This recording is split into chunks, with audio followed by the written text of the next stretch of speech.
Good afternoon guys. अहिले चाहिँ दिउँसोको 4 बजेको छ र म चाहिँ यहाँ नजिकैको पार्कमा जाँदैछु। आज पार्कमा के कस्तो हुन्छ सबै कुरा हजुरहरूलाई देखाउने नै छु। कृपया भिडियो मनपर्छ भने लाइक सेयर सब्सक्राइब गर्न नबिर्सिनु होला। यहाँदेखि धेरै टाढा छैन, लगभग 1 किलोमिटर जति छ। म जानेछु त्यहाँ के हुन्छ सबै कुरा मैले देखाउने नै छु। भिडियो हेरेर साथ दिनु होला। मनपर्छ भने लाइक गर्न अवश्य पनि नबिर्सिनु होला। Thank you. अहिले चाहिँ म रुमबाट निस्किसकेको छु र म बाटोमा हिँड्दैछु गाइज। देख्न सक्नुहुन्छ हजुरहरूले एकदमै राम्रो छ मौसम, एकदमै राम्रो छ मौसम। अहिले 6 बजे त्यही पनि एकदमै गर्मी छ। आज घाम एकदमै चर्को लागिरहेछ है। आज चाहिँ म एकछिन त्यहाँ गएर रनिङ पनि हान्नेछु। त्यहाँ चाहिँ के हुन्छ पार्कमा, कति मान्छे आउँदो रहेछ सबै कुरा आज यो भिडियो मार्फत देखाउने छु। कृपया भिडियो हेर्नु होला है।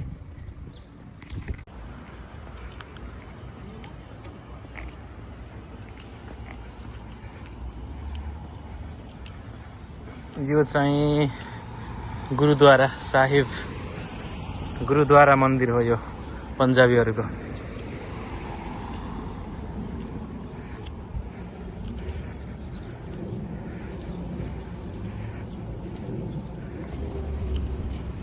हरियाली छ, राम्रो छ।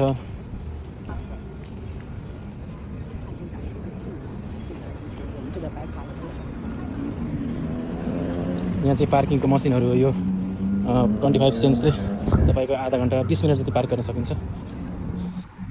20 मिनटभन्दा बढी भयो भने चाहिँ टिकट पाउनुहुन्छ हजुरले। दिउँसोको रातिको 6 बजिसक्यो, तर आजको घाम यति कडा छ नि। यो घाम त आज त दिउँसोको 12 बजे जस्तै छ क्या अहिले पनि।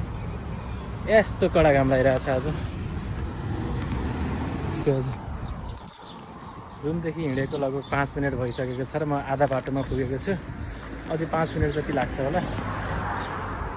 त्यस्तै छ गाइज, नजिकै हो, यस्तो टाढा होइन। तर दिनदिनै आउने, एकछिन हिँड्ने, एक्सर्साइज गर्ने भन्ने मिल्छ। तर के गर्ने, अल्छी भएपछि केही मिल्दैन। अल्छी नहुने पनि सबै कुरा मिल्छ।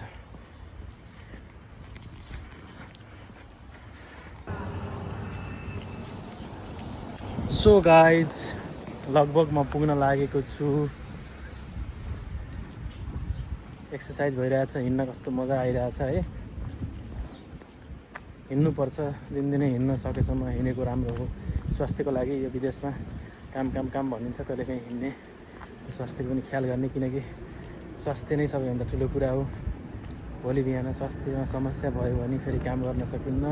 काम गरेर जम्मा गरेको पैसा पनि सकिन्छ होइन। त्यही भएर सबैभन्दा पहिलो प्रायोरिटी चाहिँ हेल्थ दिनु होला। कस्तो राम्रो फुल रहेछ यहाँ,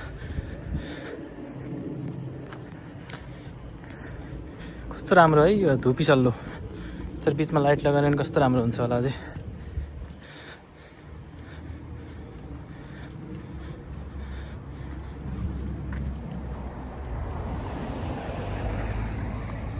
एकदमै राम्रो लागिरहेछ। घाम चर्के पनि चिसो बतास चलिरहेछ है। चिसो बतास चलेपछि हिँड्नमा मजा भइहाल्छ। ल हेर्नुहोस्, तिहार लाग्न लाग्यो, फुल फुलिरहेछन्। सो गाइज, म पार्कमा पुगिसकेको छु। यो चाहिँ पार्कको इन्ट्रेन्स हो। यो चाहिँ पार्कको इन्ट्रेन्स हो।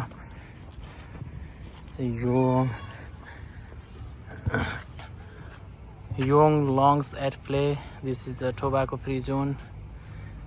सबै कुरा पढेर मात्रै इन्ट्रेन्स लिनु होला।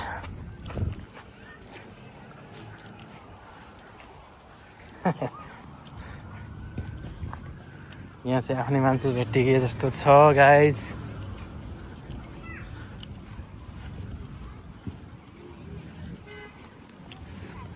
हरियाली देख्न सक्नुहुन्छ हजुरले। पार्क चाहिँ ठुलो छ।